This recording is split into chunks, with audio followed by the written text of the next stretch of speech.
Saya akan berbagi dengan saudara sharing satu pengajaran firman Allah yang pagi ini saya berikan judul Rahasia Menaklukkan Raksasa. Kata raksasa yang saya berikan judul kepada saudara pagi ini gambaran tentang persoalan yang kita hadapi. Mungkin ada di antara saudara jemaat Tuhan yang pagi ini saudara menghadapi satu fakta, engkau menghadapi masalah yang besar bagaikan raksasa. Kau menghadapi kesulitan-kesulitan dalam hidupmu, dalam rumah tangga, dalam bisnis, usaha, pekerjaan. Mungkin begitu rumit ini masalah. Ini saya gambarkan seperti raksasa, fakta yang sedang Anda hadapi pagi ini. Nah, saya berharap Anda mendengar firman Allah pagi ini, pengajaran firman bukan satu kebetulan. Anda mungkin tadinya rasanya udah frustasi. Seolah-olah pasti udah hancur. Rasa-rasanya Anda menghadapi masalah yang bagaikan raksasa begitu besar di hadapan saudara. Udah mau putus asa saudara ini. Nah, saya berharap pagi ini lewat pengajaran firman Tuhan yang dilepaskan atas setiap kita, bangkit lagi iman saudara. Yang tadinya udah terpecah-pecah iman, solid kembali percayamu kepada Tuhan. Saudara boleh bangkit kembali, tegak kembali iman saudara. Saudara bukan kalah, tapi saudara akan mengalami kemenangan dan menaklukkan raksasa masalah dalam hidup setiap saudara. Mari kita langsung baca ayatnya. Amsal pasal 23 ayatnya yang ke-7. Mari Bapak Ibu Saudara jemaat Tuhan, kita akan sama-sama baca ayat ini ya. Amsal 23 ayat ke-7, 2 dan 3. Sebab seperti orang yang membuat perhitungan dalam dirinya sendiri, demikianlah ia. Silakan makan dan minum, katanya kepadamu, tetapi ia tidak tulus hati terhadapmu. Nah, pagi ini yang menjadi inti ayat renungan kita hanya pada bagian ayat 7 bagian A saja. Saya baca ulang sekali lagi ya saudara ya. Coba saudara perhatikan baik-baik ayat ini. Perhatikan dalam ayat dikatakan, atau next gambar berikutnya Anda lihat langsung bagian ayat. Ayat ini berbicara bahwa kita itu akan menjadi seperti yang kita pikirkan. Perhatikan ayat ini berkata begini. Sebab seperti orang yang membuat perhitungan. Perhatikan, dalam dirinya sendiri, demikianlah ia. Di dalam Alkitab, terjemahan Lembaga Alkitab Indonesia mengatakan, bagaimana kita ini memperhitungkan diri kita, kita jadi seperti itu. Kalau kita berpikir diri kita kecil, kita nggak berdaya, kita lemah, kita ini orang yang bodoh. Bagaimana kita memperhitungkan, mengukur, menilai diri kita. Ayat ini katakan, demikianlah ia, kita jadi seperti itu. Dalam terjemahan King James, dalam terjemahan bahasa Inggris, mungkin saya boleh katakan artinya mungkin jauh lebih baik dan mungkin lebih mudah dimengerti. Dalam terjemahan Inggris katakan, for as he thinks in his heart, so is he. Jadi apa yang kita pikirkan dalam hati kita, maka kita akan jadi seperti itu, kata Alkitab. Ini menarik loh saudara ya. Jadi sebagaimana kita berpikir dengan diri kita, kita jadi seperti itu. Bukan yang kita katakan, tapi yang kita pikirkan. Saya ingin memberikan pesan penting kepada saudara lewat ayat ini, lewat firman Allah ini. Di sepanjang tahun 2023 kita mesti paham. Saya berharap Anda bisa menangkap ini firman dengan baik. Bahwa ternyata di sepanjang tahun ini, bagaimana hidup kita ke depan, kita itu jadi seperti apa, itu bukan tergantung yang kita katakan, kata Alkitab. Tapi tergantung yang kita pikirkan dalam hati kita. Bagaimana kita berpikir dalam hati. Kalau saya boleh katakan sama saudara, Amsal pasal 23 di ayat yang ke-7 ini, sesungguhnya ayat ini dikatakan Salomo, ayat ini menceritakan, mengisahkan tentang seseorang yang hidupnya gak sinkron. Gak sinkron apanya? Mulut yang dikatakannya sama hatinya gak kompak. Mulutnya ngomong lain, hatinya berpikir lain. Sesungguhnya ayat ini bicara begitu. menceritakan seseorang yang gak sama mulut sama hati, gak sinkron, gak serempak, gak kompak, gak seirama. Saya suka bilang sama saudara, meskipun saya pernah ajarkan ayat ini, meskipun mulut saudara dengan iman barangkali berkata, aku percaya Tuhanku dahsyat. Ya, aku percaya Tuhanku luar biasa. Dia sanggup menolong hidupku. Bahkan kita berkata, bagi Tuhan gak ada yang mustahil. Mungkin itu hari Minggu di gereja. Atau mungkin ada sedang berdoa di kamar saudara dalam doa pribadi. Mulut saudara, mulut kita berkata, aku tahu Tuhan, Engkau sanggup menolong hidupku. Aku tahu Tuhan, rencanamu tahun 2023 tidak akan gagal. Itu barangkali mulut kita yang berkata. Tapi baru saja kita ngomong, baru saja kita melepaskan perkataan dalam doa kepada Allah yang hidup. Sudah amin, buka pintu kamar kita, hati kita, pikiran dalam hati kita berkata begini, tapi mana mungkin Tuhan bisa tolong ya. Seringkali tanpa kita sadari, kita itu mengukur diri kita gak bisa apa-apa. Seringkali tanpa kita sadari, kita ini berpikir di dalam hati kita berkata, aku ini orang yang gak bisa apa-apa. Pernah tidak Anda berpikir seperti itu? Anda mulai bandingkan hidupmu sama orang lain. Anda mulai berpikir begini, aku ini orang yang gak becus apa-apa. Aku ini orang yang tidak bisa apa-apa. Aku orang bodoh, aku orang lemah. Dari dulu Pak, saya ya hidupnya gini-gini aja. Lalu Anda berkata gini, orang lain lebih hebat dari saya. Orang lain lebih bertalenta dari saya. Orang lain lebih pintar, lebih punya modal. Biar orang lain yang maju, biar orang lain yang sukses, biar orang lain kalau dalam gereja, biar dia yang diurapi Tuhan, yang dipakai Tuhan. Biar orang lain yang hidupnya jadi berkat bagi banyak orang. Lalu Anda bagaimana? Bagaimana dengan kita? Seringkali kita berpikir, saya gak bisa apa-apa. Kan yang penting saya ke gereja aja kan cukup. Kan gitu kan seringkali pikiran kita. Seringkali kita berkata, yang penting saya kan sudah percaya pada Tuhan. Yang penting kan percaya saja kan sudah cukup.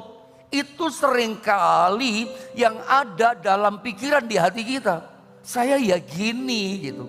Kita mengukur diri kita seperti itu. Kita berpikir dalam diri kita seperti itu. Sementara ayat ini berkata bahwa for as he think and his heart so is he. Kita itu menjadi seperti apa yang kita pikirkan. Apa yang kita pikirkan tentang diri kita, jadilah kita seperti itu di tahun ini. Kalau Anda berpikir Anda gagal tahun ini, kalau kau berpikir dalam hatimu berkata aku tidak mungkin bisa sukses, saya tidak peduli apapun masalah yang kau hadapi. Saya tidak mau tahu rintangan apa, kesukaran apa yang kau hadapi. Cuman saya harus berani berkata kepada Anda, kita punya Tuhan yang besar. Kita punya Tuhan yang mampu dan sanggup menolong kita, memulihkan kita, membereskan sebesar apapun raksasa masalah yang kita hadapi. Karena memang tujuan saya menyampaikan pengajaran firman Allah ini adalah begini. Supaya kita setelah kita mengerti firman, kita dengan kepala tegak, kita bisa menaklukkan raksasa masalah kita. Jauh dari berpikir begini, aku gak bisa apa-apa, aku gak mungkin bisa sukses. Mari, jadi perhatikan kalimat berikutnya. Coba statement ini Anda perhatikan. Anda boleh screenshot atau apa yang Anda mau. Ini penting kata-kata ini. Jadi ini kesimpulannya. Kesimpulan dari ayat yang barusan kita baca. Jadi meskipun mulut kita berkata, Yesus dahsyatkah? Yesus ajaib. Mulut kita berkata keras mungkin, Yesus itu luar biasa. Tapi perhatikan, kalau dalam hati kita berpikir dan bilang gini, bisnis saya hancur, sakit saya parah gak bisa sembuh. Ayat tadi katakan apa? Jadilah kita seperti itu. Kita itu menjadi seperti yang kita pikirkan dalam hati kita, bukan yang kita katakan. Karena semua yang kita katakan keluar dari mulut kita, kita sama-sama tahu itu meluapnya dari hati, bersumber dari hati. Kalau orang ternyata nggak sama mulut sama hati, yang jadi itu yang di hati loh kata Alkitab. Jadi ini satu warning buat kita. Kita akan menjadi seperti yang kita pikirkan dalam hati kita. Apa yang kita pikirkan, jadilah kita seperti itu. Jauhkan di tahun ini kita berpikir yang negatif. Berpikirlah yang positif, berpikir iman, berpikirlah yang baik. Meskipun keadaan saudara tidak baik, cobalah berpikir yang optimis. Karena kita punya Tuhan, kita nggak punya kekuatan, kita nggak punya daya. Tapi selalu saya mau ingatkan sama saudara, kita punya Tuhan yang besar, yang tak pernah tinggalkan kita, yang sanggup menolong setiap kita. Mari saya akan ajak saudara sama-sama belajar dari sebuah kisah perjanjian lama yang saya tahu, saya yakin Anda pun tahu cerita ini. Saya yakin Anda ngerti kisah ini. Jadi tujuan saya ulang, menyampaikan pengajaran firman Allah ini, bahkan saya akan bawa saudara pada sebuah cerita kisah di perjanjian lama. Saya punya tujuan begini, Anda bisa menaklukkan raksasamu, bukan kalah tetapi menang, bukan turun tapi naik, bisa mengalahkan, bisa menaklukkan. Kalau saya sodorkan 10 orang, ini orang-orang hebat pada masanya, saya mau tanya, adakah di antara saudara kenal dengan siapa di antara mereka ini? Siapa yang mereka ini? Coba saya sebutkan kalau ada kelihatan di gambar, ada screen saudara ya. Ada nama Syamua, ada Safat, ada Yigal, ada Palti. Lihat, ada Gadiel, Gadi, Amiel, Setur, Nahbi, Guel. Saya mau tanya sama saudara, ada tahu nggak siapakah mereka? Ada yang kenal nama-nama ini? Saya yakin ketika saya bacakan 10 nama ini, hampir 90% di antara saudara bingung.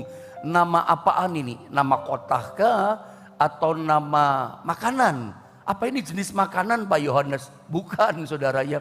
Tapi saya percaya, saya yakin hampir mayoritas di antara saudaranya sementara mendengar firman Allah ini, ada bingung, ini nama apaan gitu. Saya mau kasih tahu, 10 orang ini itu orang yang hebat pada masanya.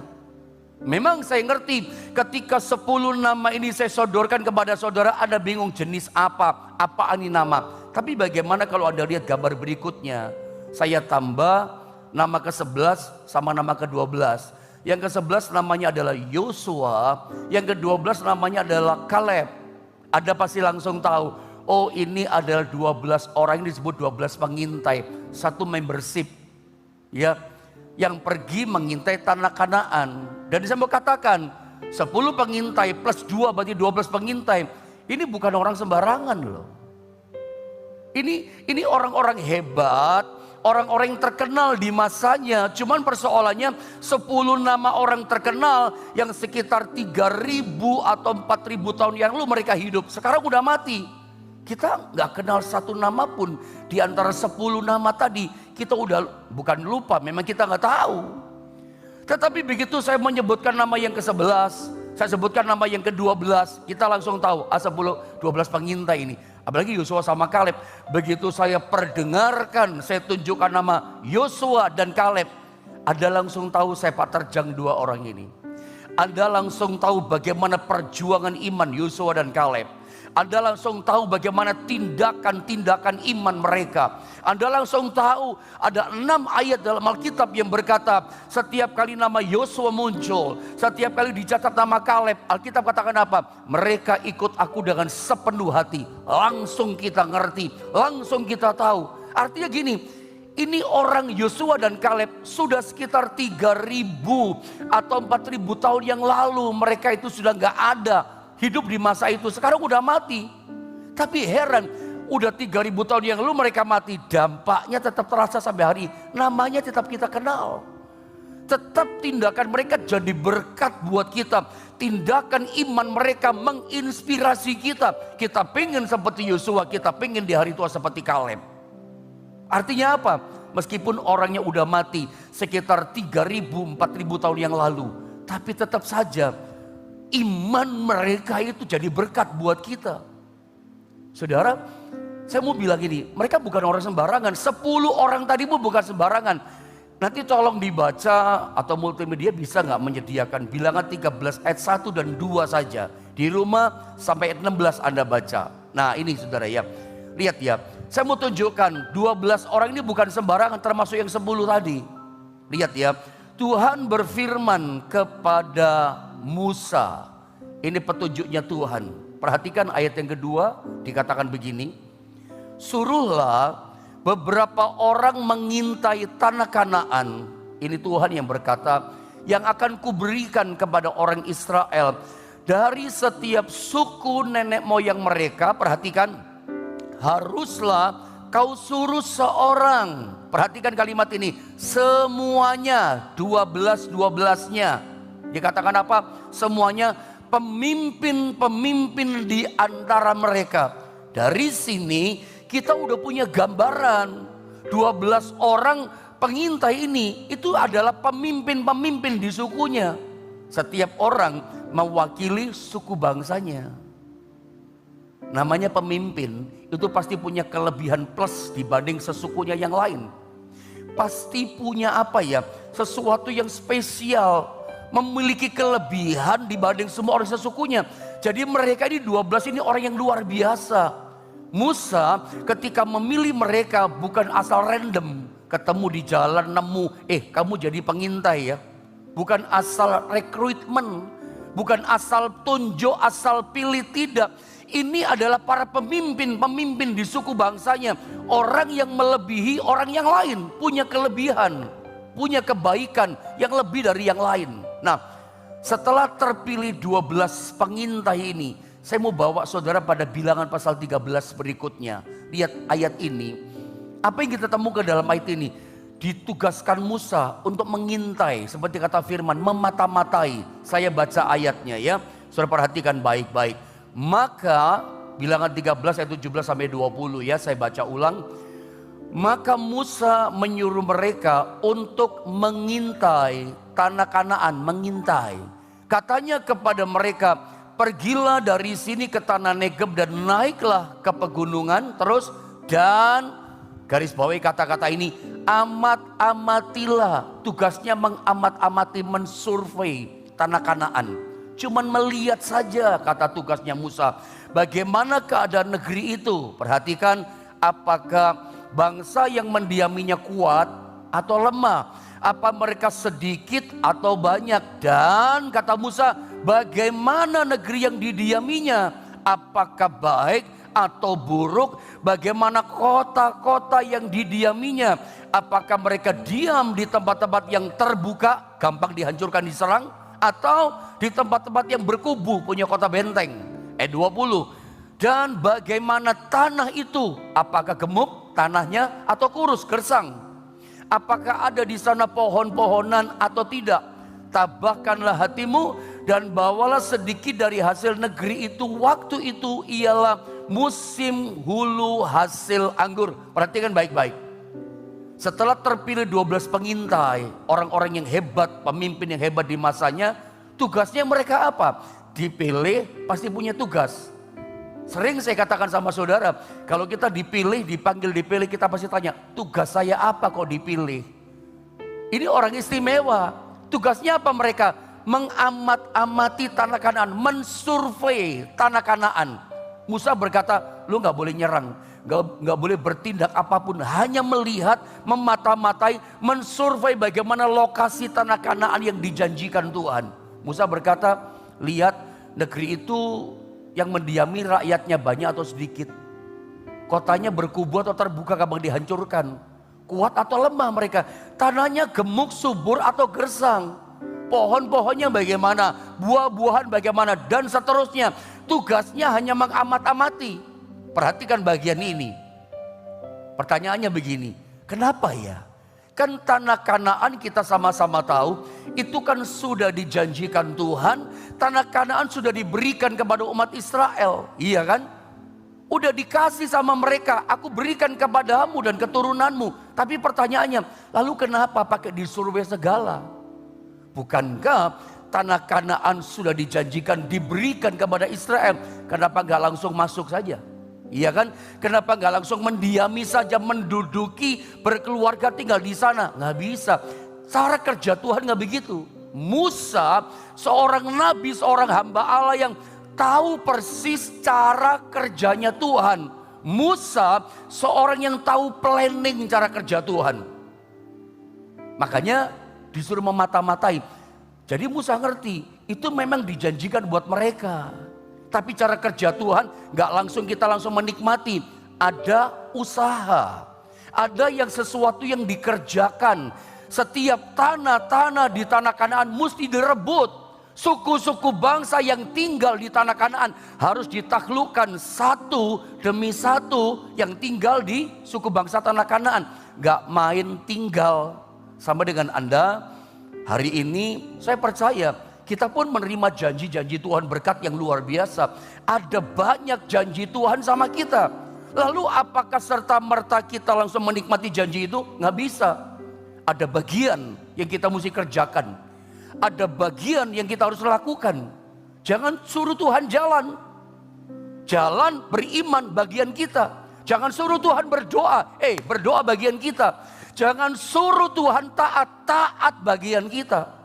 Bergerak dengan iman. Itu bagian Anda dan saya. Jangan suruh itu bagian Tuhan. Bagian Tuhan tetap jadi bagian Tuhan. Bagian kita lakukanlah. Sebab begini, ketika kita lakukan bagian kita, percayalah Tuhan pasti lakukan bagiannya.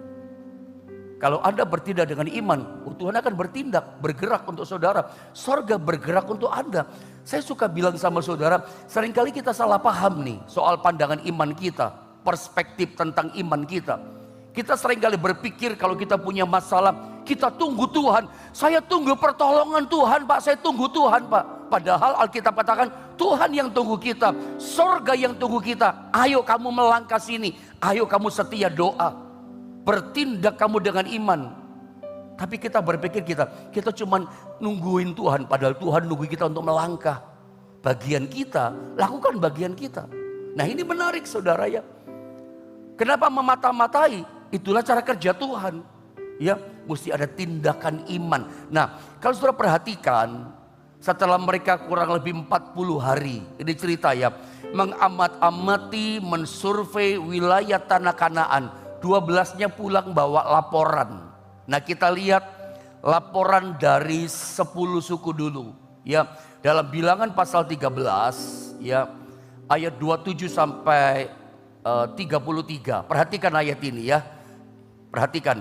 Mereka menceritakan kepadanya 10 pengintai. Kami sudah masuk ke negeri. Lihat, kemana kau suruh kami? Dan memang negeri itu berlimpah-limpah susu dan madunya. Dan inilah hasilnya. Menurut saya laporan 10 suku di ayat 27 ini objektif. Sesuai fakta. Realitanya memang begitu, valid laporan mereka. Sesuai data kenyataan. Memang negeri itu subur. Ya berlimpah-limpah susu dan madunya. Hasilnya ada. Itu fakta. Jadi 10 suku, 10 pengintai ketika kasih laporan di ayat 27 itu betul sesuai data kenyataan yang ada. Turun ke bawah. Bagaimana dengan ayat 28 laporan mereka, perkataan mereka. Hanya dikatakan bangsa yang diam di negeri itu dikatakan kuat-kuat. Dan kota-kotanya berkubu dan sangat besar. Juga keturunan enak telah kami lihat di sana. Menurut saya di ayat 29 laporan mereka pun masih faktual ya. Masih valid, masih objektif. Memang datanya kayak begitu. Ada kotanya memang berkubu. Memang mereka kuat. Sangat besar. Dan juga keturunan Orek dan seterusnya. Lihat ayat 29. Saya gabung jadi satu. Orang Amalek diam di tanah Negeb. Orang Het, orang Yebus, orang-orang gede ini ya. Orang Amori diam di pegunungan. Orang Kanaan diam di sepanjang laut. Dan sepanjang tepi sungai Yordan. Nah perhatikan ayat 30. Atau loncat 31. 31 loncat. Tetapi perhatikan. Sama-sama kita baca boleh ya 31. 1, 2, dan 3. Tetapi orang-orang yang pergi ke sana bersama-sama dengan dia berkata, kita tidak dapat maju menyerang bangsa itu karena mereka lebih kuat daripada kita. Saya baca berulang-ulang ayat ini. Ayat 31, laporan 10 pengintai ini nggak valid lagi, nggak sesuai data, nggak objektif. Yang mereka laporkan itu apa? Ini opini mereka. Menurut saya yang dikatakan 10 pengintai di ayat 31 ini udah opininya mereka. Ini pikiran yang di dalam hati mereka keluarkan. Pikiran mereka berkata gini, kita tidak dapat maju menyerang bangsa itu. Itu kan pikiran mereka. Itu kan yang terkandung dalam isi hati pikiran mereka. Kita nggak bisa maju menyerang bangsa Kanaan. Kenapa? Karena ini alasannya, mereka lebih kuat daripada kita. Dari mana tahu? 10 pengintai, orang-orang di Kanaan lebih kuat. Perang belum, berhadapan belum. Iya kan? Tapi 10 pengintai sudah punya pikiran dalam hatinya. Kita nggak bisa maju menang lawan mereka. Mereka jauh lebih kuat. Ini namanya kalah sebelum berperang. Mungkin ada di antara saudara sedang beribadah bersama dengan saya pagi ini. Tadinya ada berpikir seperti 10 pengintai. Mungkin faktanya Anda menghadapi masalah yang raksasa yang besar. Anda berpikir pasti kalah. Gak mungkin bisa maju menang. Gak mungkin mengalami keberhasilan. Anda mungkin punya pikiran seperti 10 pengintai. Ingat, Amsal 27:3 katakan, kita menjadi seperti yang kita pikirkan. Apa yang kita pikirkan dalam hati kita, kita jadi seperti itu di tahun ini. Kalau Anda berpikir kalah, kalahlah hidup kita. Kalau kita berpikir aku pasti gagal, gak bisa menang menyerang mereka, itu yang terjadi pada kita. Saya berharap lewat pengajaran firman Allah ini, Anda bukan kalah, tapi Anda, kita semua bisa menaklukkan masalah raksasa kita. Bagaimana caranya? Hati-hati yang kita pikirkan dalam diri kita, dalam hati kita. Mari lihat ayat 32. Kenapa sih sampai berkata mereka lebih kuat, kita nggak bisa maju menyerang mereka, kita pasti kalah. Lihat ayat 32, saya baca ya, perhatikan. Juga mereka menyampaikan kepada orang Israel kabar busuk tentang negeri yang diintai mereka dan berkata, negeri yang telah kami lalui untuk diintai adalah suatu negeri yang memakan penduduknya. Nggak masuk akal. Ini kan opini mereka. Mereka mulai menyampaikan perkataan buah pikiran mereka. Ini loh pikiran dalam hati mereka. Oh, mereka makan orang. Nggak mungkin. Nggak sesuai fakta. Kalau memang orang Kanaan itu kanibal semua, sore suka makan orang, ya nggak usah perang, ditungguin saja di pintu gerbang. Nanti mereka makan habis baru masuk kan. Ini nggak sesuai fakta. Ini pikiran yang salah. Makanya 10 pengintai di antara mereka tidak ada yang masuk tanah Kanaan. Mempengaruhi jutaan orang yang masuk tanah Kanaan. Generasi yang keluar dari tanah Mesir cuma Yosua sama Kaleb. Karena punya pikiran besar, punya pikiran optimis. Ayat 30 nanti kita lihat. Sekarang saya baca dulu ya. Dikatakan begini. Dan semua, saya lanjutkan, orang yang kami lihat di sana adalah orang-orang yang tinggi perawakannya. Ini pun pikiran yang salah ya.